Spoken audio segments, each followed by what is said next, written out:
Bonjour à tous et bienvenue sur les informations de ce 3 mai. Comme à notre nouvelle habitude, on va commencer par les news en bref. Par après, nous ferons un petit tour sur Twitter et nous terminerons bien entendu par l'analyse graphique du BTC. Sans transition, commençons directement par cette information. Une lettre a été rédigée et envoyée à l'Agence américaine de protection de l'environnement. Les auteurs de cette lettre sont entre autres des gros investisseurs en Bitcoin, dont des mineurs, des fonds d'investissement et des acteurs de gestion de capital à risque. Cette lettre vient en réponse aux dénonciations du Congrès selon lequel le minage du BTC serait extrêmement polluant et inquiétant en ce qui concerne ses émissions de gaz à effet de serre. L'avis du Congrès repose actuellement sur des manques d'éducation, un manque de formation vis-à-vis de l'activité de minage et de l'écosystème crypto. Beaucoup d'idées reçues qui ont été soit démystifiées, soit tout simplement également comparées à l'industrie classique telle la métallurgie. Nous pouvons également dire et souligner que la production électrique pour les mineurs et le stockage de données n'est pas différente des grosses entreprises telles par exemple Apple, Google, Meta ou Microsoft. La SEC a récemment proposé que toutes les sociétés cotées en bourse déclarent leur consommation énergétique et leur émission de gaz à effet de serre. Les fermes de minage ont bien pris cette proposition pour pouvoir mettre enfin la lumière sur leur réelle consommation électrique et émissions de gaz à effet de serre. Terminons par détruire, j'ai bien dit détruire cette dernière idée reçue avancée par la SEC, comme quoi les fermes de minage réouvriraient des exploitations de gaz et de charbon. En réalité, cette activité de minage, passant par les énergies fossiles, ne représente que 2% de l'activité de hachage du Bitcoin. De plus, la tendance de ces dernières fermes utilisant de l'énergie fossile est en baisse. Passons maintenant à la deuxième information et pas des moindres. La première et la seconde plus grande banque privée d'Argentine proposeront enfin l'achat de crypto et également le trading de ces dernières. Vous pouvez à l'avenir acheter du Bitcoin, de l'ETH, du XRP et également de l'USDC. L'Argentine est la 6e plus grosse nation mondiale en ce qui concerne l'adoption de la crypto-monnaie. Cet engagement fort vis-à-vis de la crypto traduit un certain espoir de contrer l'inflation grandissante. Petit mot personnel, cette avancée vis-à-vis des banques commence dans les pays qui en ont le plus besoin et se terminera, j'ose espérer, dans les banques des pays dits développés, France, Belgique, Europe, vous aurez compris. Maintenant, les informations sont déjà finies, je dis et je rappelle également comment ça fonctionne. Les informations les plus finalement intéressants sont sélectionnés. Les informations mineures, je vous laisse les trouver, les lire si ça vous intéresse. Mais pour ma part, je m'arrête vraiment sur les informations primordiales. Maintenant, passons ensemble sur Twitter. Let's go, on change de scène et c'est parti. Je rappelle également, je sélectionne quelques petits tweets qui sont intéressants et les mineurs, etc. Eh bien, je les laisse à votre découverte sur Twitter. Maintenant, on passe directement sur ce petit tweet ici à l'écran. Ce que l'on voit, c'est quoi? C'est le illiquid supply, c'est-à-dire en fait les BTC qui sont stockés et qui ne bougent pas, d'accord? C'est-à-dire que vous créez un portefeuille par exemple, vos BTC ils restent sur votre portefeuille pendant des années et il sera représenté sur ce graphique-là. Ce qu'on peut observer, c'est tout simplement une tendance haussière et un plus haut qui n'a jamais été aussi haut par rapport à cela. Ça nous fait 14 millions et demi, un peu plus de portefeuille, de compte sur lequel le BTC ne bouge pas. Ça traduit bien cet aspect de holding, ça traduit bien clairement et bien cet aspect de on croit en l'avenir, on est plus là pour de l'investissement que simplement de la spéculation à très court terme et ici c'est juste une très très bonne nouvelle. Maintenant également on va changer de graphique parce qu'il n'y a pas grand chose à dire à part juste que de plus en plus de personnes qui hold, de portefeuilles arrivant et que les BTC ne bougent pas pendant plusieurs années et c'est finalement très bon pour l'avenir parce que les gens croient en le fondamental et ne sont pas là normalement pour un effet de mode, c'est-à-dire momentané. On va changer, on va passer pour un mème et montrer également ce qu'est le réel holding. Comment est-ce qu'on pourrait le percevoir en tant que débutant et comment en fait il se traduit réellement. Ici, imagé, ça permet vraiment de traduire les phrases pour les gens qui ont du mal à visualiser les choses. Comment est-ce qu'en premier tableau, comment est-ce qu'on pense qu'est réellement le holding, c'est-à-dire une légère pente montante, pas trop compliquée pour arriver finalement à la richesse, au gain et finalement à la fameuse arrivée, destination qu'on attendait. Mais en fait, ce n'est pas du tout le cas. Premièrement, c'est pas juste à côté, c'est pas rapide. Le drapeau il est tout petit, c'est-à-dire la distance est beaucoup plus grande que ce que l'on peut imaginer. Et par après, et surtout finalement, on va retrouver des obstacles. C'est-à-dire ici, bien je sais pas moi, un trou avec des rochers en bas, une forêt, puis après ici un précipice et il faut prendre j'ai oublié le nom, pas un télésiège, un télécabine, même pas, ça c'est un... Redites-moi ceux qui sont à la montagne et qui font beaucoup de ski là. Moi j'ai été au ski pourtant mais j'ai oublié. Téléphérique, merci.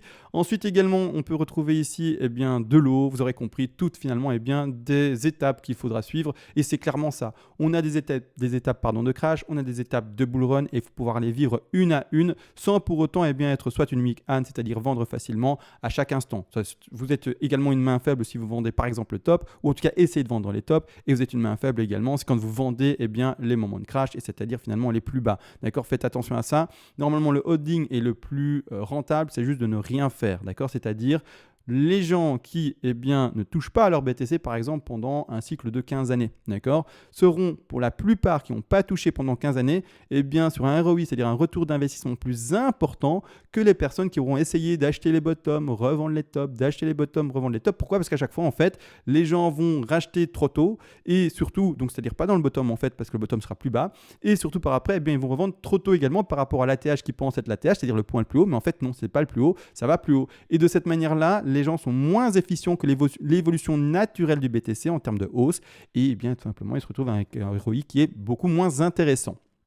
Maintenant, changeons encore une fois, un nouveau petit mème, et c'est vraiment les mèmes, j'aime bien les prendre quand ils traduisent facilement une idée qui peut être pas forcément facile à traduire, mais par image, au contraire, on l'intègre très facilement. Ici, c'est la même chose. Regardez le visage qui évolue en très content à c'est un peu plus sceptique. Market is rising again, c'est-à-dire que le market remonte à nouveau. Mon portefeuille va finalement à nouveau se retrouver dans le vert. Mais qu'est-ce qui se passe ? Encore une fois, c'est cette fausse idée de ça y est, c'est haussier. Non, en fait, ça va plus bas et le bottom n'a pas été trouvé. C'est clairement ça, d'accord ? Faites attention à ça. Ne pensez pas savoir, d'accord ? Également, si vous voulez investir, le plus simple, c'est quoi ? C'est d'acheter petit à petit du BTC toutes les semaines, toutes les 2 semaines, tous les mois. Vous voyez, vous divisez votre capital d'investissement en autant de fractions et vous rentrez petit à petit, par exemple une année et demie pour rentrer dans le marché et ça sera parfait. Vous aurez un prix moyen d'entrée et c'est-à-dire le plus propre par rapport à l'évolution réelle du BTC sans pour autant prétendre savoir où est le bottom, sans pour autant prétendre également où est tout simplement l'ATH. Maintenant, on change de graphe et regardez bien, celui-ci est très intéressant. Est-ce que je suis bon là ? Je regarde en fait mon retour. Parfait, là c'est mieux. Regardez en fait ça, c'est l'adoption du BTC vis-à-vis, c'est-à-dire face VS l'adoption d'Internet. Ici, comme on lit ce graphique-là, tout ce qui est en orange concerne le BTC, tout ce qui est en blanc concerne Internet. C'est-à-dire qu'il y a une échelle de temps qui est en haut, d'accord, vous la voyez ici, et il y a une échelle de temps qui est en bas, vous la voyez ici, c'est en orange. Également, on voit à gauche le total crypto user en millions à gauche et la même chose, total Internet user en millions à droite. C'est-à-dire que là, on va comparer l'Internet de 1992, vous voyez en haut, d'accord, à 2006. On va comparer tout simplement le BTC de 2016 seulement. Pourquoi est-ce qu'ils n'ont pas mis avant ? C'est dommage. Peut-être que, je ne sais pas, dommage. Bon, on imagine que, que ça continue un peu jusqu'en 2010, mais seulement de 2016 jusqu'à maintenant, on est ici, we are here, d'accord, vous voyez ici, jusqu'en 2000, là le graphique il était en 2020, donc c'est un vieux graphique, hein. C'est tout de même un vieux graphique, hein. J'aurais aimé un graphique un peu plus mis à jour, mais bon, c'est un tweet qui le ressort maintenant et je trouvais ça quand même pertinent de le montrer. Mais j'aurais aimé un tweet plus à jour, en tout cas une image, je sais pas, du coup il faudra aller voir sur la source même. Mais d'ailleurs, j'ai cherché la source, mais j'ai pas trouvé le graphe, donc je sais pas. Mais en tout cas, le tweet qui ressort, il est pas mal. C'est-à-dire que là maintenant, qu'est-ce qu'on voit ? On voit tout simplement l'évolution, d'accord, qui arrive à autant de millions en 2006 par rapport à l'adoption Internet, c'est-à-dire 1000 millions. D'accord, ça fait beaucoup. Et par rapport à ceci, on voit quoi ? Déjà, le BTC qui dépasse la croissance qu'avait Internet. Donc pour le moment, l'évolution et la prise finalement en main de la population, de la masse, etc.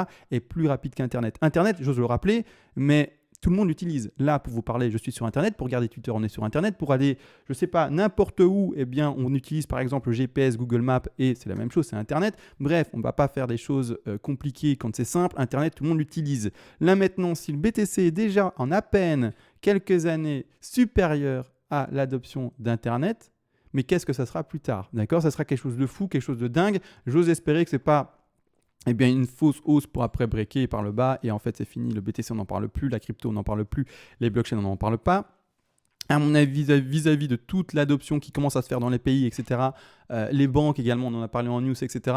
Je ne vois pas pourquoi ce ne serait pas en fait une continuation continue de l'évolution. Donc on n'est que pour le moment sur du bon. On dépasse l'Internet et clairement, moi je suis très heureux d'avoir mis mes petits billets dans le BTC. Maintenant, petit tour sur Twitter de fait et de fini. On va tout de même regarder maintenant l'analyse graphique. Analyse graphique ici, j'agrandis également l'écran. On retire ici ceci. On est toujours dans ce biseau descendant. Je rappelle, un biseau descendant, c'est normalement une pattern de retournement de tendance. Je rappelle, attention, pas de retournement de tendance. Maintenant, on va à 100K. On parle de quoi? D'un biseau descendant qui se traduit en time frame 4 heures. On n'est pas du tout en time frame, je ne sais pas, de weekly. On n'est pas du tout en time frame de monthly. On n'est pas du tout dans une time frame supérieure pour indiquer cette tendance changeante pour aller vers les 70 000, pour aller vers les 100 000, pour aller vers les 150 000. Donc ici, il y a du mouvement derrière moi. Bon, c'est pas grave. C'est mon chien, à mon avis, qui touche au fond bleu. Ici, clairement, eh bien, ce qu'on voit, c'est toujours ce biseau qui est en train de s'effectuer. Je rappelle également, ce biseau devrait du coup breaker à la hausse. D'accord? C'est normalement ce qui se passe. Malgré tout, on n'est pas là dans une lecture d'avenir. Et il y a également une faible proportion où on pourrait breaker ce biseau à la baisse. Dans le cas où on break à la hausse, on se retrouvera pour ma part en termes d'Elliott Wave sur l'expression, on va le montrer quand même, l'expression soit d'une grande C ici pour retrouver les 44 000, 45 000 $ potentiels, et ensuite, malheureusement, continuer à cracher. Pourquoi est-ce que j'indique cette hausse potentielle de 45 000, 44 000 $, et malheureusement, continuer à cracher? C'est vis-à-vis du volume. On va passer maintenant sur le volume vite. Rappeler également, faire un petit cas de rappel, petite piqûre de rappel. Enfin, je reviens sur mes termes et sur les mots que je voulais utiliser. On retrouve ici, tout simplement, volume, aucun pic de capitulation. D'accord? Je rappelle, par rapport à ça, quand on a chaque fois les zones de bottom, on a souvent une belle réaction baissière, mais à chaque fois surtout un pic de capitulation qui montre que le crash est terminé. Depuis l'ATH qu'on a vu ici aux alentours de 2021 avril, on a un aplatissement du cours, mais du volume. Pour ma part, tant que je ne lis pas un volume important, j'aurai du mal à passer dans le camp de ça y est, le bear market est terminé et on va to the moon. On va maintenant repasser sur des divergences et des niveaux de support par rapport au RSI. Je ne vais pas rester sur ce graphique là parce qu'en fait il est trop complet. Je vais maintenant remettre tout cela en 4 heures parce que les divergences et tout ce qu'on va lire se retrouvent dans cette time frame. Je vais retirer le volume que je n'ai pas envie de lire de cette façon-ci. Là maintenant, ce qu'on lit, c'est premièrement ce biseau descendant. On voit bel et bien sur le RSI tous les supports qui sont pour le moment supportés. Il serait de bon ton de ne pas casser ce niveau de support sur le RSI. Autrement, on pourra parier et partir sur le fait qu'on casserait ce biseau descendant à la baisse et on irait revoir des plus bas, c'est-à-dire direction les 33 000 $, les 30 000 $ pour le BTC.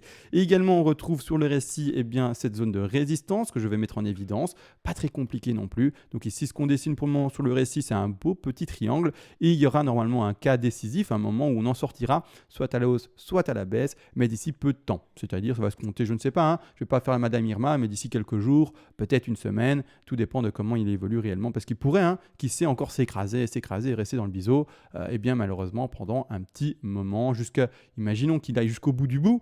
Là, le biseau s'étendrait jusque le 10 mai d'année 2022. Et je regarde la date ici en bas à droite, on est le 3 mai. Donc, imaginez qu'il abuse dans son exagération, il irait peut-être jusqu'au 10 mai. Mais non, encore une fois, ça, c'est commencé à faire Madame Irma. Mais normalement, on ose espérer qu'il cassera avant. Maintenant également, est-ce qu'on va regarder autre chose ? Je ne vais pas regarder autre chose par rapport à l'analyse graphique. Maintenant, le graphique ne bouge quasiment pas. On ne va pas regarder les grandes time frames. On a beaucoup également fait ça dans les vidéos précédentes. Donc, on va s'arrêter maintenant. Je vous souhaite à tous une bonne journée. On se retrouve au plus vite, bien entendu. Et sur ce, ciao.